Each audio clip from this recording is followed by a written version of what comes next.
Yeah, I just can't Hey. find like the. Hello, world. There we Happy go. Monday. Happy fucking hot Monday, jeez. Happy Sunburnt Monday. Woo! Oh, Oh I my love it. gosh. I love it. Yeah, see, you're braver than I am. Like going to the beach, no, that doesn't happen for me at all. No, I get burnt walking across my backyard, so I'm not going to the beach. I brought my little, my little mixed race baby who is already perfectly that perfect shade, and I sunscreen everything with SPF 50 because I am literally translucent, right? You can see my veins. Yep. And I forgot to get my back on the upper part. Yeah. And then I put my hair up and then played with her in the sand for an hour and a half. So I was asking my husband this morning, are there blisters? Like, what did I do?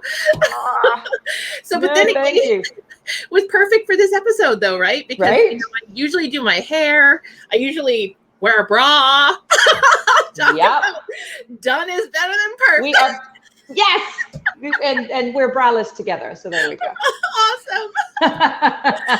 But that actually is really like we could just dive right on in there because that's actually one of the ways, because the question that I get asked a lot about perfectionism is like, how do I stop feeling that like guilt or that like pressure or that like how do I? And so the first thing that I always answer is, well, you don't. Right? Like if that pressure is there, it's not like, oh, you do one thing and that pressure suddenly disappears and now you don't give a shit about anything. That's not how it works.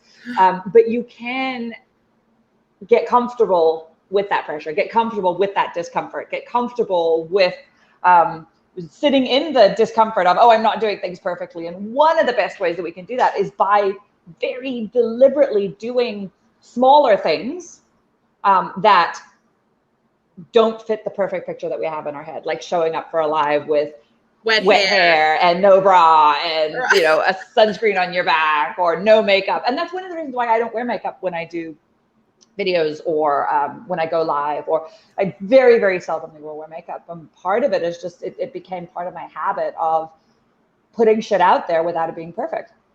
Yeah. It's funny because I thought about this as I was doing my eyes, and I'm like, God, you're still doing your eyes. And I'm like, but there's that moment, right? There's the pressure that you feel, and then the things that you do for you that might seem to others like you're trying to be a certain way. Like I grew up my mom was a hairdresser, cosmetologist since I was in like 8th or 9th grade. So I grew up in this industry where it felt good. It felt good to do your makeup. It felt good to do your hair. It felt good. Why did it feel good? Because here's the thing. I was watching someone's video. Oh, I wish I would remember who it was because I just share it. But she was talking about shaving for women, right? And she was talking about having to shave. And she said that if the pressure is not there, like, so if you can go out, like if you're going on a first date, was the analogy she used. If you're going on a first date with someone, and that excitement and that like those nerves and if you don't feel comfortable wearing a cutoff shirt without shaving your armpits, then you don't actually have a choice whether you shave or not. Oh, that's such an intense thought about it. Yeah. And so that's the question I always ask, like, when we say like we do things for ourselves, and I agree, I'm not saying that, we don't, but as women, we don't know what it's like to live in a world where we don't live under the male gaze. Right. So true. How much of it is actually for ourselves? And I'm not saying that it's not, like, I'm not challenging you saying no, it's not for you. It's something I always think about is, are we actually doing it for ourselves, or have we told ourselves we're doing it for ourselves, but there's anxiety and fear around not doing it? So for people who say, well, I wear makeup for myself, okay, and if there's anxiety or fear or any kind of negative feeling around not doing it, it's not actually a choice. So I will say this, when I was younger, it wasn't a choice. I think that up until probably my 38, 39-year-old self, it wasn't. I felt like that, Now it's, I know I'm going to get a half hour to 40 minutes to myself, and I can do my makeup in 5-10 minutes if I have to, hence this morning. Right. But I love that, especially now that I have a toddler, I love that moment in front of the mirror where it's just me. I do a lot of thinking as I'm doing my eyebrows and applying eyeliner, because it's me time. Nobody's really, I mean, my husband might occasionally knock on the door and be like, hey, can I pee? And I'm like, well, yes, of course. Right. But other than that, I'm alone. It's just me. And it's really the only time during the day that I get it's just me. So it's turned into something that's self-care for me. Right. But I will say, until, like I said, my late 30s, I did feel that, oh, I at least have to do like my mascara or throw on some lip gloss or Yeah. And that all falls under perfectionism, right? Like this, because we are conditioned as women, non-binary people, people who identify as women, we're conditioned to look a certain way, right? And it's all conditions for what? To look good for men, right? And that becomes a part of where our perfectionism comes from, is because we're judged so much by what we look like. That there's so much of that fear around like our physical appearance, whether it's makeup or our weight or our skin tone or our hair color or our whatever. And it's so subtle, like we absorb these messages at such a subtle level that a lot of the time we don't even realize that they're there and that's what's happening. Because it's everywhere. Every time you look at an advert, every time you see, a TV show, every time you listen to music, every time, like there's a message there about what we should look like and how we should behave and what we should be doing. Yeah, I know. And it's a great thing to think about this when you're getting into a relationship too, right? Like my husband now, it's funny because COVID, I have put on like the pandemic poundage, like to the point where I'm a happy fat girl, but now I'm like, okay, I don't feel good. Now I have to actually drop some weight. Damn it. Because I hate that. But it's a health thing. I'm happy when I'm happy fat, but not healthy fat is not okay. Right. The husband, though, always tells me that he loves me best without makeup. And he's like, you look good to me. And so if you have a partner, like look for that, if you're, because you want to be accepted exactly who you are, you don't want to feel the pressure in your house. And there definitely are men out there that will not apply that pressure. They will love you as you are. But I will say, as somebody that dated in Atlanta for years before I met him, they're few and far between. A lot of them expect you to show up on your first date the way they saw you in all of your perfect pictures. And it's too much.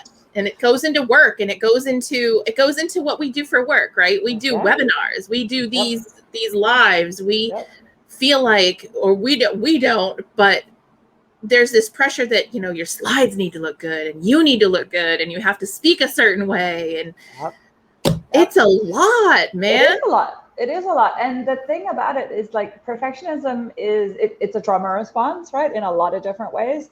It's systemic though, because it comes from all of these places about what we should look like, what we should be doing, how we should sound, what, our content should be, like all of those little things. And the truth of the matter is it's impossible to hit that standard because none of the standards are realistic. Right? So it's physically impossible to do, whether it's getting everything right all the time or, looking perfect all the time or speaking perfectly, never making a mistake, never fucking up, never dropping the ball. It's completely unrealistic because we're human beings. We don't fucking work that way. Right. But because we're conditioned to always be striving for that, we are always conditioned to fail because we can never reach that standard no matter how hard you try. Right? So then it cycles because we try, we fall short. Nobody fucking talks about it. The messaging is, oh, you fell short. Oh, you fucked up. Oh, there's something wrong with you. Instead of, well, that's a completely unrealistic fucking standard. Why are you even holding yourself to that? Because some rich old white men said that was the way that women should be. Like, right? And so then we hit a wall of, oh, see, I can't fucking do it. And then we feed that cycle back into ourselves about we're not perfect. And that keeps perpetuating, and then we feel worse and our self-esteem drops, and the cycle just continues. And it's even some women will do it to you. Totally, right? Women in the industry, like in the coaching and consulting industry, and when you look through Facebook and you see the ads, or Instagram and you see the ads for the other coaches, they typically have, like you said, you know, the makeup is perfect. They're like the perfect size, shape, whatever, to the point where we celebrate when we see somebody that looks like me, or one of my friends, Carlo, who's like totally out there with wild color hair. And it shouldn't be that way. There shouldn't be this look down on, well, if you don't look a certain way, you can't teach me. Because that's the other thing. The other thing I've realized is the more we own our fucked upness, the more we can help people, because we're owning all our shit. We can help other people own their shit. Yep. Because here's the secret. The way that what you were just talking about, when you're like, and you see all of those people, then you celebrate when you see someone who looks like you. Every single fucking one of our clients has that same experience, right? Every single one of them is sitting there feeling like, oh my God, look at this perfectly coiffed, made up, white background, bamboo wicker furniture everywhere person. I'm not like that. Oh my God, that's the wicker furniture. Right? And the little tea, a little cup of coffee, right? Totally. Live, laugh, laugh on the back. Like, and so like people are looking at that, and whether it's a conscious thought that they recognize is happening or not, they're comparing, right? And they're coming up short. They're finding themselves short on that. And for a lot of people, I find it goes two ways. One, they're either going to seek out those people who look perfect on the surface because that's what they so desperately want, because that's what they've been conditioned to find. And they're going to work with people who can't help them. They're going to work with people who are giving them bad fucking coaching. They're going to work with people who are re-traumatizing them because they don't know what the fuck they're doing, right? That's the one end of the spectrum.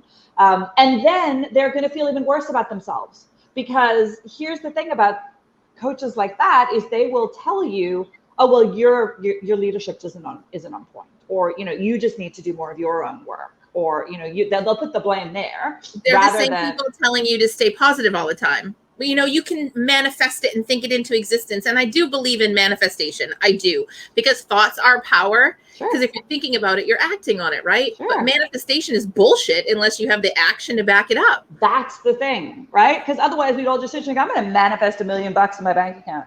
Please, yes. Let me just, Right? And manifestation, like I agree with you, like manifestation in itself, like I don't believe we just think things into existence. I think our actions, like you hit the nail on the head there, how we think shapes what we do and where we look and, you know, what we put out there, and that will impact who we see and who we interact with and what comes into our life. So yeah, so you get people on that side of the spectrum where they're wasting hundreds of thousands of dollars working with people who are never going to be able to help them, because those people are so busy trying to hit that perfection standard and so insincere and fake.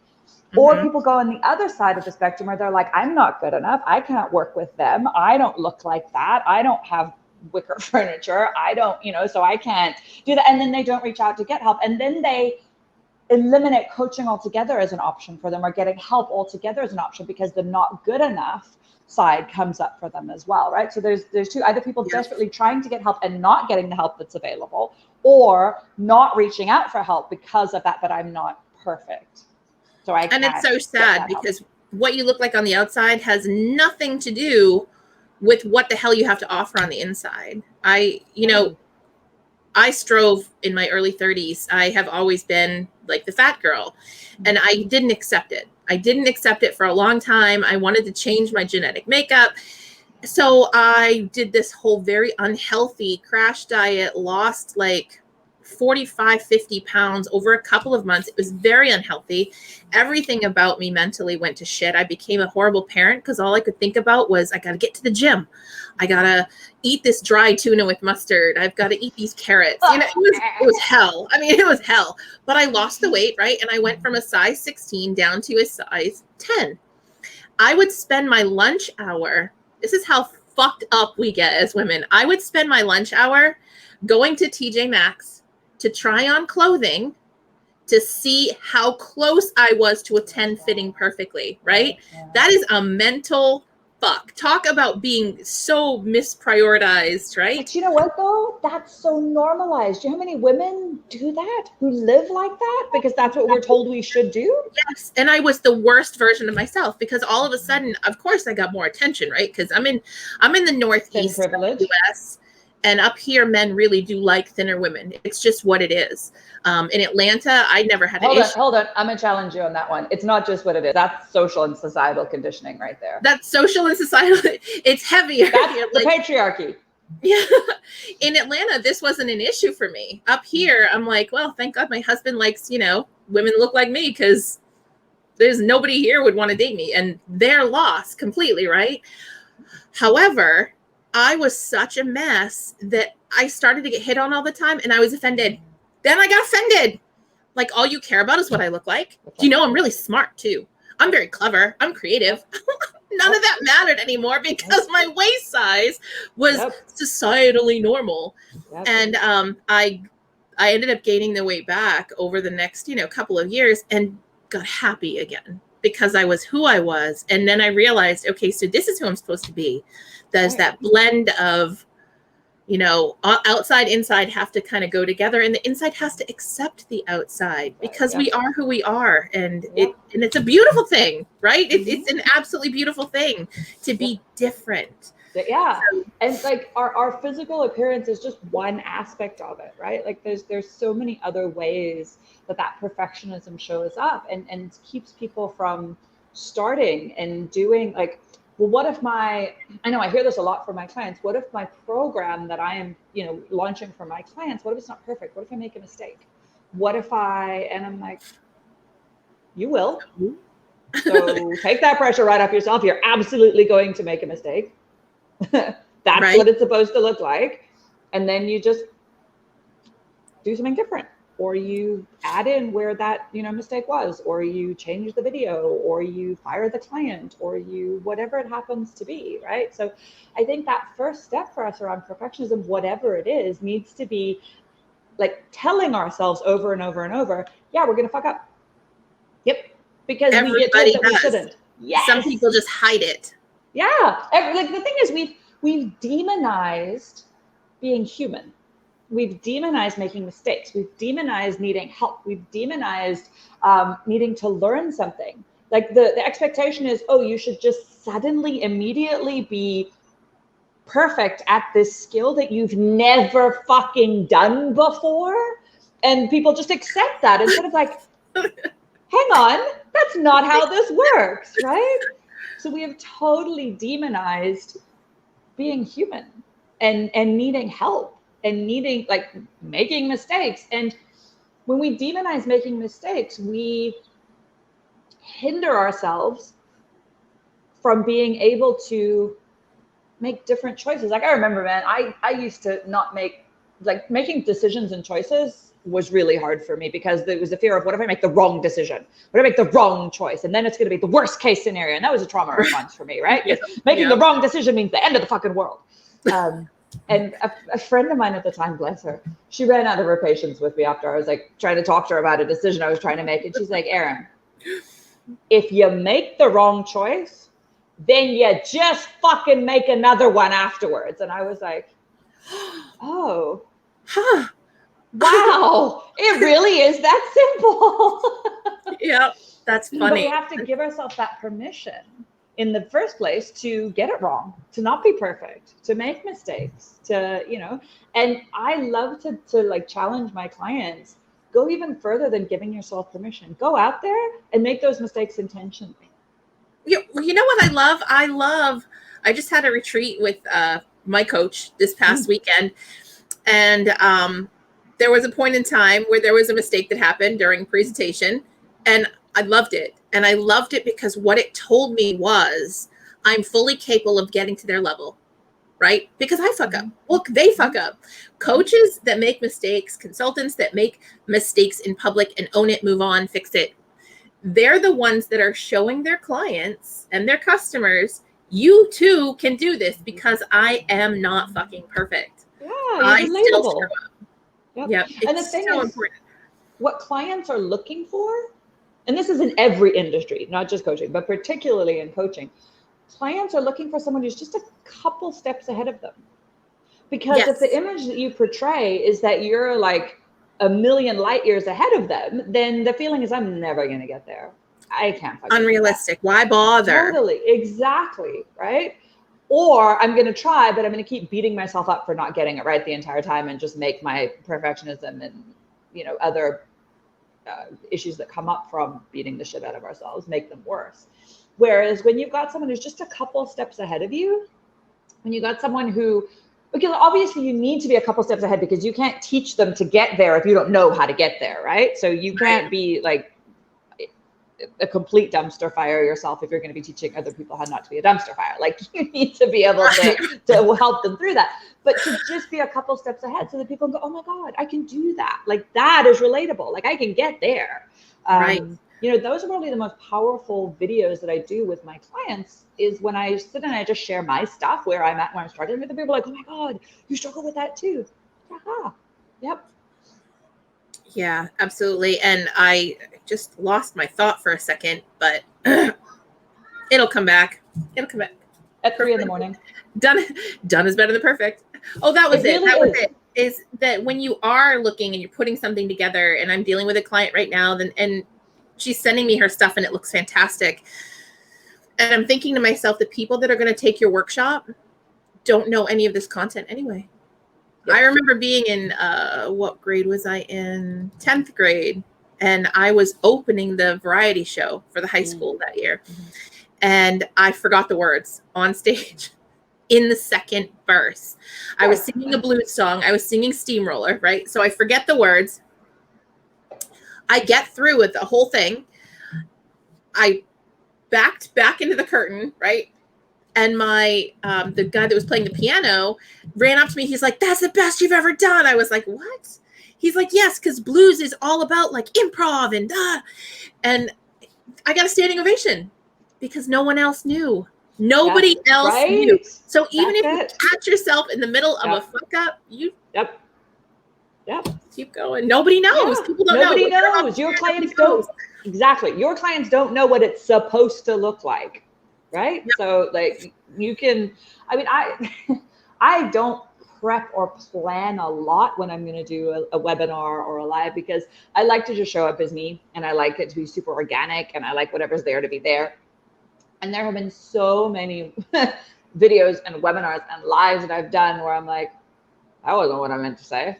Okay. And then carrying on with that, because people don't know. They don't know that wasn't what I meant to say. And then it leads somewhere fucking amazing. Yep. That divergent path in the conversation, or that thought that wasn't exactly what you wanted to share, but you end up in a deeper level, a bigger dive, a more connecting conversation, and more light bulbs are going off with your clients. Yep. Yeah. Don't be afraid. When you show up vulnerably, you show up more authentically, and you can create more of a connection. Because when we've got all this planning, because here's the thing about perfectionism impedes connection. You cannot connect with someone if you're trying to be perfect, because you're not real. You're not showing up as you. You've got all of these things in the way that you're trying to put up there as this image, and people can't get through that and connect to you. And if you really want to get results with your clients, and I don't care what industry you're in, this is the same. This is true in all industries. If you really want to make a difference in your clients' lives, you need to be able to connect with them. Which means you need to be the best version of yourself as you are, not the version that society says you have to look this way, be this way, act this way, speak this way. Just be you. Yeah. And that was one of the biggest mindset shifts for me. Because I used to be that, here's all my layers of shit between me and potential clients, and you're going to stay back there. And it was one of the biggest shifts for me, was that all of that was just creating falseness and was attracting fake ass people, was attracting people who didn't know how to connect, was attracting people who weren't willing to connect. And so I was attracting all of the wrong kind of clients, and clients that I couldn't help because I couldn't get to connect with them, clients that wouldn't do their work because it was too scary, clients, right? So that's the thing, when we're putting all of that fake perfectionist shit out there, those are the people that are resonating with your stuff. They're looking at your stuff and they're going oh, good, that's a level of fakeness that I feel comfortable in, let me follow her stuff. Versus when you're putting your real self out there, fucking warts and all, mistakes and all, then people who are like you and ready to do their work and value authenticity, and they are going to resonate with your stuff. They're going to follow you. They're going to become your clients, because, and those people are the ones that you can work with. See, and you bring a great point, because that's how you make your money, right? You make your money by showing the results you've gotten. And I did the same thing last year before I finally kind of whittled down and said, done is better than perfect, so let's try it this way. I was attracting people that wouldn't do their work. If you don't do your work, you don't get results. I don't get a testimonial. I can't put something in front of future clients to show that I kick ass. So I had to break it down to, and I became kind of, I don't want to say I'm harsh, but as a coach now, I'm very direct. Yep. And I feel like you are too. And then I'm going to find out soon. But I have found that as long as I let them know, I love you, and this is only because I want you to succeed, direct is the only way to do. And I can't have clients that aren't going to be able to receive that, because I can't want it for you more than you do. And I want you to fuck it up. I want you to make a mistake. I want you to trip and fall, because you'll remember that boo-boo. I said boo-boo. I have a 3-year-old. Tell me you're a parent of a 3-year-old without telling me you're a parent of a 3-year-old. Right. But that actually, maybe we should actually have, I would love to have that discussion. It's a whole other discussion on, so there's the fakeness that means people can't work through things. But one of the things that I learned in the last 6 months was that culturally, white people don't do well with direct. We're not taught real talk. We're not taught directness. We're taught passive aggressiveness. We're taught underhanded comments. We're taught, well, bless your heart. We're taught, shit, aren't you right about that? Right? We're taught. So when it comes to directness as a coach, a lot of white people, white women, don't do well with that, because it's not something we've been brought up with or conditioned to. That's not polite. Well, that was harsh. That's kind of rude. Yeah. Right. And it's not true. It's not rude. It's not harsh. Well, I mean, I don't know. Some people are rude and harsh. Yes. But I'm saying directness is not the same thing as rude. Directness is not the same thing as harsh. And again, when you're struggling so hard to be perfect, there's the fear of being direct, because you don't want to be seen as rude, because rude is not seen as perfect. And you don't want to put people off. But you can't get results. Like me. Right. Not only can you not get results, but it's a result first and foremost for our clients. But I don't want to live like that. I don't want to constantly be anxious and sad and scared and depressed and lonely because I'm not showing up as me in the world, because I'm hiding who I am, because our patriarchal society says not good enough and too much all at the same time. That whole white woman shit that you just mentioned. So I can actually give you an example. We're going to go a few minutes over, but I think this is really important. So most people know I am in a biracial relationship. My husband's Black, I'm white. And I am a white woman who was used to being talked to a certain way, right? My whole life. Regardless of the abuse I suffered, I grew up in Maine, which is very predominantly white. But one of the things I love about the Black community is they're so funny. Because they just say shit the way it is, right? But when you're in a relationship and you tie that to relationship issues and relationship matters, and now all of a sudden that person's being direct about real shit, it was a problem for a long time. And I will even say it wasn't until the past few months that I finally got to a point where I'm like, you know what? You're not being an asshole. I am being sensitive, and I have been working through, because you can't just because you know it, you're not immediately healed from it, right? Yeah. So now that I know it, I try to be more, or should I say less reactive, right. But it's been hard trying to,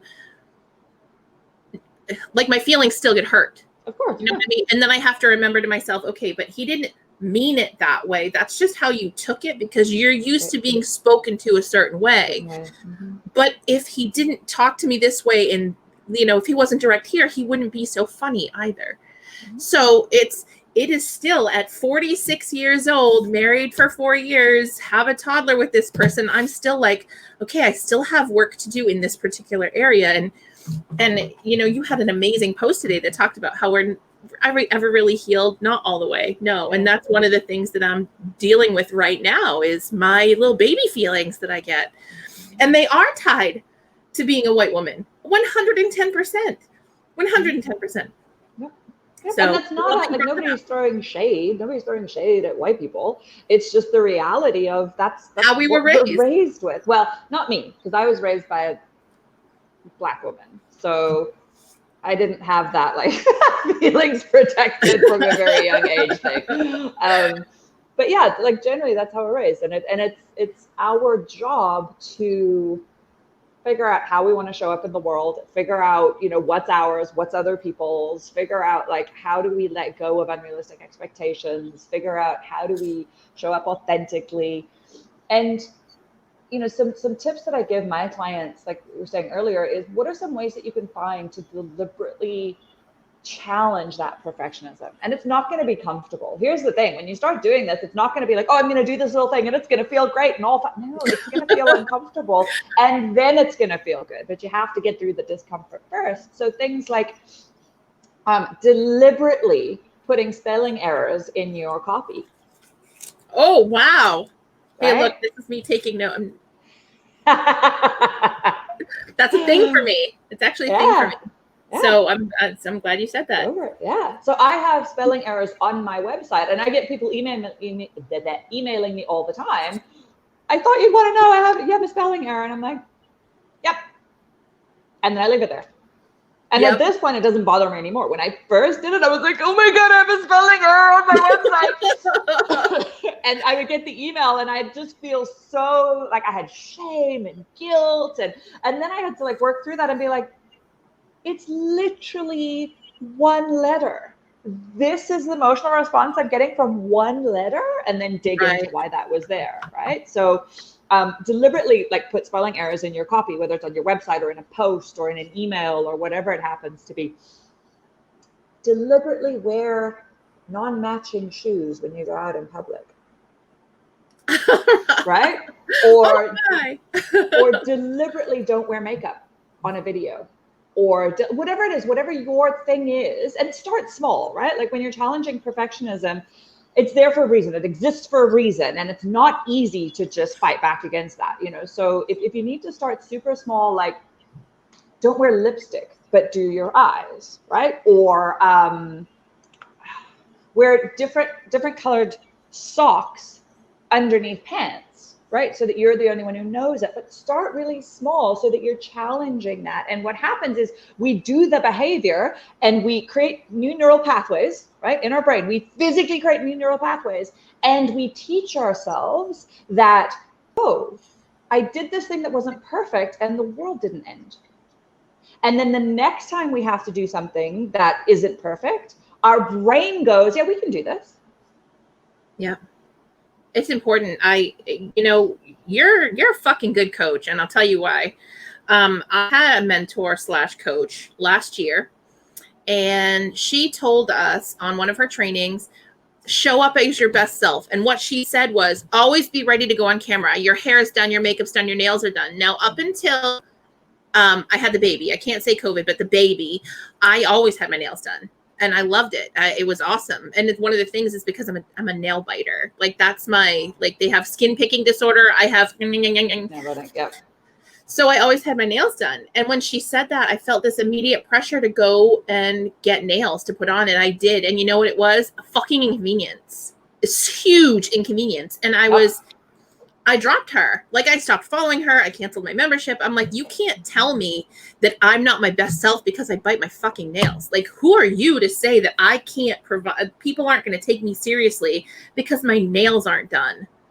So yeah, that is so wrong. Like it's just not. And if you have a coach that's telling you have to show up a certain way and that's not who you are in the moment, fire them. Do not pay them and call Erin and she will tell you. Or take one of her webinars, which I think you probably have another one coming up. Don't you have tomorrow. A perfectionism one? Oh, that's tomorrow. Awesome. Yeah. Okay. Is the link, did you put the link in your chat? I will put the link I'll put the link in the comments after. Awesome. Right, chat. I keep, because we're like this. I'm like, oh, there's a chat. No, it's comments. And since we have comments, I did want to tell you that Jamie is not wearing a bracelet either. Brad's day. It's too fucking hot for Brad, man. And she said that not shaving hurts her body because she has thick, coarse hair, but she does still feel the pressure. So is it like a combo? Yes, Jamie, it's a combo. Well, the thing is, it's got to be about you and what you want and what was right for you. So if not shaving doesn't work for you and shaving works because for whatever, then shave. But if you're feeling that pressure of like, I have to shave to look a certain way, to be acceptable, then that's something we want to do. That's a problem. As I just shaved my armpits yesterday before the beach, I'm like, oh, I haven't shaved in a while. And I can't tell you, was it because I was afraid I would lift my arms or was it afraid I was going to be smelly? I don't know. Probably a combination of both, right? Mm-hmm. Also, and then, even that like smelly bit. And? It's kind of funny. And people have body odor. Like, we don't need to walk around like smell emanating and, people are passing out because they walk next to us. Right. But a little bit of body odor, that's there for a reason. And I'll know because my husband in the directness, right? He'll give me a hug and be like, oh, you need a shower. Yep. So, and then it's funny, but you know what? It wasn't funny to begin with because I wasn't used to having my faults pointed out to me. Sure. But yeah. So, all right. Oh, and then Jamie said, I need your dumpster fire to just be slightly less than my dumpster fire. That's awesome. Right. And Janice said to fire them, we love Erin. So yay. I love Erin too. I'm going to be so sad when our Mondays are over. We might have to find a reason to continue. We can just keep doing them. Switch over some of my shit. That's what we'll do. We'll go over some of this on the other side. That'll be fun. Let's do it. Right. What is next week? Next week. I don't think we'd actually set a topic for next week. We handled perfectionism today. We did imposter syndrome last week. Yep. And then we had, I wrote it down, but I mean, if you could see my desk, it's ridiculous. We do have. I wrote it down too, and I don't have it. It's not in the room with me. All right. We'll find it. We'll post it. You'll find out what next week is when we do a post about it. Woo! There it is. Perfect. Because done is better than perfect. Right? And this show is done. I'll see you next week. See you next week. Bye, y'all. Bye.